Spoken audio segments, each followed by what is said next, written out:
26-ാം തീയതി നടന്ന സംഭവമാണ്. 27-നും 28-നും പരാതികൾ കൊടുത്തു. ഞങ്ങൾ ഇന്നലെ സഭയിൽ ഇത് മെൻഷൻ ചെയ്തു. എന്നിട്ട് ഇന്നലെ വൈകുന്നേരം മാത്രമാണ് പേരിനൊരു FIR എടുത്തത്. അയാളെ അറസ്റ്റ് ചെയ്യാൻ വേണ്ടിയിട്ടുള്ള നടപടികൾ പോലും ഗവൺമെന്റ് സ്വീകരിച്ചിട്ടില്ല. അയാൾ തെറ്റുതിരുത്താതെ ആവർത്തിച്ച് വീണ്ടും അയാൾ ചാനൽ ചർച്ചയിൽ രാഹുൽ ഗാന്ധിയുടെ നെഞ്ചിലേക്ക് വെടിയുണ്ട വായിക്കുമെന്ന് പറഞ്ഞിരിക്കുക. ഈ പിണറായി വിജയൻ കേരളത്തിലെ മുഖ്യമന്ത്രിക്കെതിരായി ഒരു വിമർശനം ആരെങ്കിലും ഏതെങ്കിലും സോഷ്യൽ മീഡിയ ഹാൻഡിൽ ഉന്നയിച്ചാൽ അവനെ അറസ്റ്റ് ചെയ്യുകയും അവന്റെ വീടും ഓഫീസും റെയ്ഡുകയും ചെയ്യുന്ന ഈ ഗവൺമെന്റ് രാജ്യത്തെ ഏറ്റവും സമുന്നതനായ നേതാവിന്റെ നെഞ്ചിൽ വെടിയുണ്ട വായിക്കുമെന്ന് പറഞ്ഞ BJP നേതാവിനെ സംരക്ഷിക്കുകയാണ്. ഇത് BJPയെ ഭയന്നിട്ടാണ് അയാളെ അറസ്റ്റ് ചെയ്യാതിരിക്കുന്നത്, അയാളെ ജയിലിലാക്കാതിരിക്കുന്നത്. അത് ആ നിയമപരമായ നടപടികൾ സ്വീകരിക്കാത്തത് കേരളത്തിലെ BJPയുടെയും CPMന്റെയും അവിശുദ്ധമായ ബാന്ധവത്തിന്റെ ഏറ്റവും അവസാന തെളിവാണ്.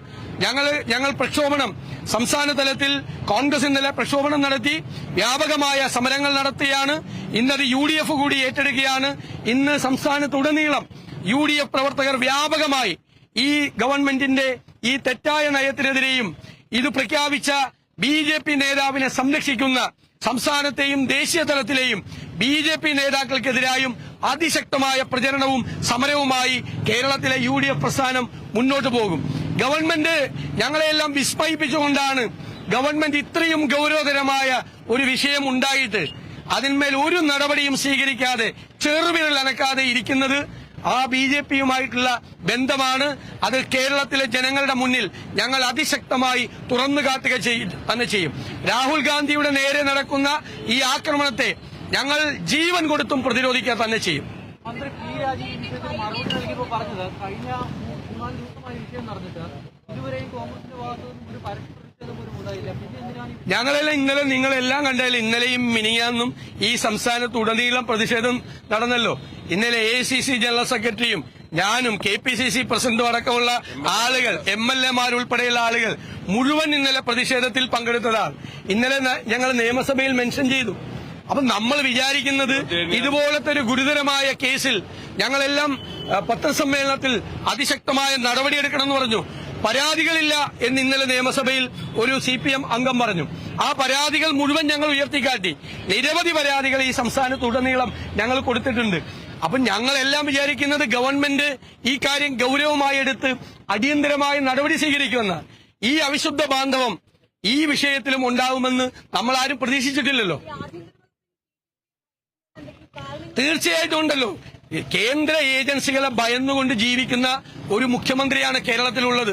കേന്ദ്ര ഏജൻസികളുമായി ധാരണയിലാണ്. BJPയും നിങ്ങൾക്ക് അറിയില്ലേ എത്ര കേസുകളാണ്. മഞ്ചേശ്വരം ഉപതെരഞ്ഞെടുപ്പ് കേസ്, കൊടകര കുഴൽപ്പണ കേസ് ഉൾപ്പെടെയുള്ള തൃശൂർ പൂരം കലക്കിയ കേസ്, ADGP RSS നേതാവിനെ കണ്ട കേസ്, ഇതെല്ലാം ഒതുക്കി തീർക്കല്ലേ ഗവൺമെന്റ്. എല്ലാം BJPക്ക് അനുകൂലമായി 4-5 കേസുകളാണ് ഇതുവരെ ഒതുക്കി തീർത്തത്. തൃശൂർ പൂരം കലക്കാൻ BJPക്കാർക്ക് ഒത്താശ ചെയ്തു കൊടുത്തില്ലേ? എന്നിട്ട് എവിടെ പോയി ആ കേസ്? അവിടുത്തെ DGP റിപ്പോർട്ട് ചെയ്തിട്ട് പോലും അതിൽ കുറ്റവാളിയായ ADGPയെ സംരക്ഷിക്കുകയല്ലേ? ആ ADGPയല്ലേ RSS നേതാവിനെ കാണാൻ പിണറായി വിജയൻ പറഞ്ഞയച്ചത്? എന്തുപറ്റി? കൊടകര കുഴൽപ്പണ കേസിൽ ഒരു BJPക്കാരൻ പോലും അറസ്റ്റിലായില്ലല്ലോ, എല്ലാ തെളിവുകളുണ്ടായിട്ടും. മഞ്ചേശ്വരം കേസിൽ 1 കൊല്ലത്തിനകം സമർപ്പിക്കേണ്ട കാര്യം സമർപ്പിക്കാതിരുന്നതുകൊണ്ടാണ് ആ കേസ് തള്ളിപ്പോയത്.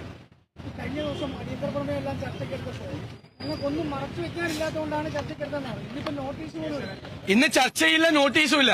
കാരണം ഒരുപാട് കാര്യങ്ങൾ മറച്ചു വെക്കാനുണ്ട്. ഈ BJP ഈ ചർച്ച നടത്തിയാൽ BJPയും കേരളത്തിലെ CPMും തമ്മിലുള്ള ഈ അൺഹോളി നെക്സസ്, അവിശുദ്ധമായ ഈ ബാന്ധവം കൂടുതൽ പുറത്തുവരും എന്നറിയാവുന്നത് കൊണ്ടാണ് അത് ചർച്ച ചെയ്യാൻ സമ്മതിക്കാതിരുന്നത്. ഞങ്ങൾക്ക് ഒറ്റ ചോദ്യമാണ് കേരളത്തിലെ മുഖ്യമന്ത്രി പിണറായി വിജയനോട്. ഇത് നിസാര സംഭവമാണോ? രാഹുൽ ഗാന്ധിയുടെ നെഞ്ചിൽ നിറയൊഴിക്കും എന്നൊരു BJP നേതാവ് അദ്ദേഹത്തെ ഇല്ലാതാക്കും എന്ന് പറഞ്ഞതൊരു നിസാര സംഭവമാണോ? അതിന് മറുപടി പറയണം, പിണറായി വിജയൻ മറുപടി പറയണം. അല്ല, അതെ, ഞങ്ങളത് പറഞ്ഞോട്ടെ.